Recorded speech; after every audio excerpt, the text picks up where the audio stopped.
HK72 and minus 310 are the coordinates of the vertices of the triangle PQR. The coordinates of the centroid of the triangle is minus 713. Find the value of H and the value of K. So we have we have a triangle. The triangle has the following positions: minus 310. It's got a 72, let's say, up here, and it has a HK down here. Okay. Now, guys, what's happening next is you write down your centroid formula: x1 plus x2 plus x3 divided by 3, and then you have y1 plus y2 plus y3 all divided by 3. All we got to do is label them and put them into the formula. And then x3, y3. Now look what happens when you add them all together. You're going to have 7 minus 3, which is 4. You're going to have 4 plus h over 3. And on this one you're going to have y1, 2 plus 10 is 12. 12 plus k in the other one. And guys, you know that the centroid is what value? Here you go. What's the centroid? Minus 7 minus 13. Okay? And this means the following. It means 4 plus h over 3 equals minus 7. 4 plus h equals minus 21. H therefore equals minus 25. This one here, guys, is going to be 12 plus k over 3 equals minus 13. 12 plus k equals minus 39. K therefore must be minus 51, because the 12 goes over the other side, gives a minus 51. There's H and K there. Okay, next question. In the following triangles, okay, find the circumcenter of the triangle whose vertices are given.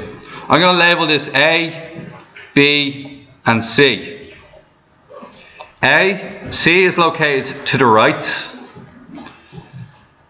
B is located all the way to the left and slightly down.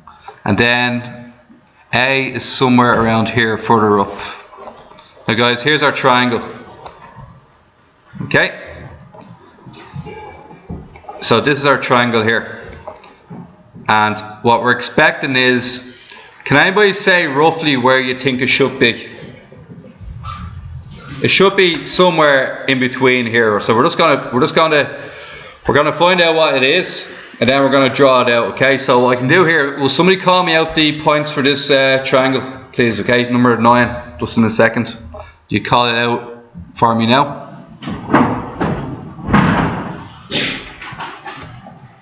Okay, guys, so what's the points on this triangle? 4, 6 is up here. Yeah. Minus 4 minus 2. Yeah. 10, 0. Okay, so we can see that this is our triangle here. Now we can sort of have a look at the angle. If you draw it correctly, and you can do quite easy, you can actually sort of see the angle that's involved.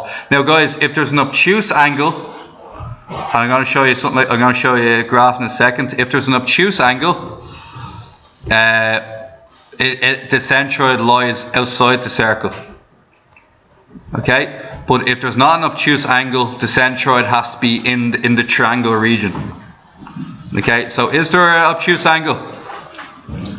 I think it's 90 degrees, so it'll be close. It'll be just inside, just outside, or on the line. Okay, now have a look at this, guys. We're going to do our procedure. Pick a side, any side you want. Pick a side. AC. Pick AC. Okay. Now let's label them A, B, and C. Okay. So what we're going to do is we're going to find the slope of A to C. Slope AC equals.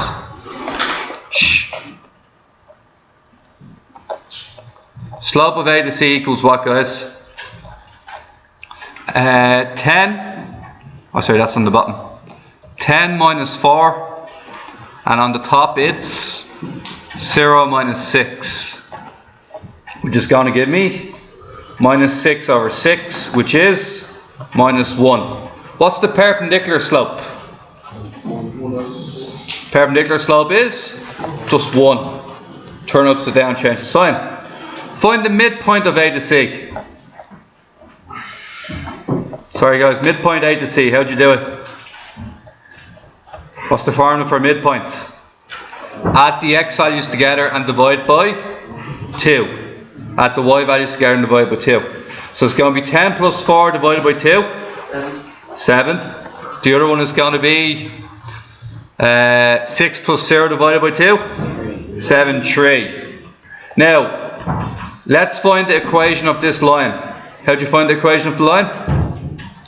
Y minus y1 equals m bracket x minus x1. So let's find this out. It's going to be y minus, anybody? Lads? Y minus 3. And the perpendicular slope is 1 into x minus 7. Multiply out. Basically, the 1 doesn't matter anymore. Move everything to one side. We're going to get minus x plus y. Bring the 3 over to your side. And we get plus 3 equals minus 4. Now guys, the reason why I put it like that is I know I'm going to do a simultaneous equation. I just want to have it set up. So that is the equation of this line here. Is everybody ready? It's the equation of this line here. The black line is the equation of the line we just got. Do you understand? Go and go through the same procedure. Pick another side. It can be A, B or BC. It doesn't matter. BC. We'll do BC. Okay? Now lads, follow the same procedure again. Get the slope of BC, which is, what's the slope of BC guys? Difference of y's, so 0 minus minus 2 over difference of x's, 10 minus minus 4. And what we're going to get there is 2 over 14, which is 1 over 7. Guys, 1 over 7, excuse me. What is the perpendicular bisector to that? Minus 7. So, next thing we got to do is find the midpoints. So what's the midpoint guys? Add the x's together, divided by 2. 10 minus 4, 6. 6 divided by 2, 3. Add the y's together, minus 2 plus 0, minus 2 divided by 2. Minus 1. The midpoint is 3 minus 1. The slope is minus 7. Put it into the calculator. And what we get here is this. Y minus y1 equals m bracket x minus x1, which is just there a second ago. We're going to get y minus minus 1. And then minus 7 into x minus 3. And what we get now is we're going to go y plus 1 equals minus 7x plus 21. Bring the 7x over to your side. 7x plus y. Bring the 1 over to your side. Equals 20. Now guys, that's our two equations. This equation here represents the second black line that goes through BC. It has to go through the middle of BC and it goes upwards. And that's our centroid right here, I think. Okay? Now, what happens is multiply this equation by minus 1 and we get x minus y equals 4. We also get 7x plus y equals 20. Add them together. Ax equals 24, x equals 3. You happy with that? And if x equals 3, what's y equal to? If x equals 3, huh? Plus 1. Y is going to be minus 1, sorry. Y is going to be minus 1. So look, it'd be 21 plus y equals 20. Y equals minus 1. Now guys, let's check out where 3 minus 1 would end up on this graph here. Are you looking? 3 minus 1. 3 across, minus 1 down. Now guys, see the way it's bang on? That means that this angle here is 90 degrees. Now look at this.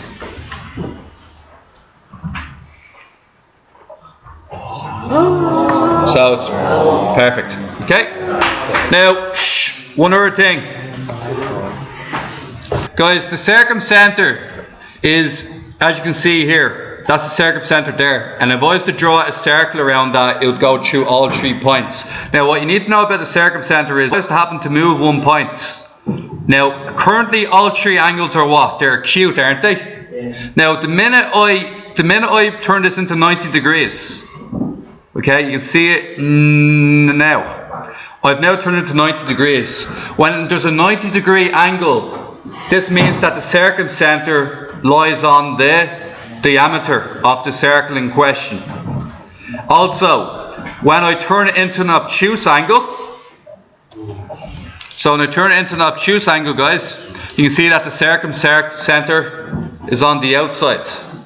Okay, so that's the way this works. It's on the outside when there's an obtuse angle, on the inside when it's acute, and on the diameter itself when it's 90 degrees. Okay, so as seen here, this one here is an example of a 90 degree one in which the circumcenter is bang in the center.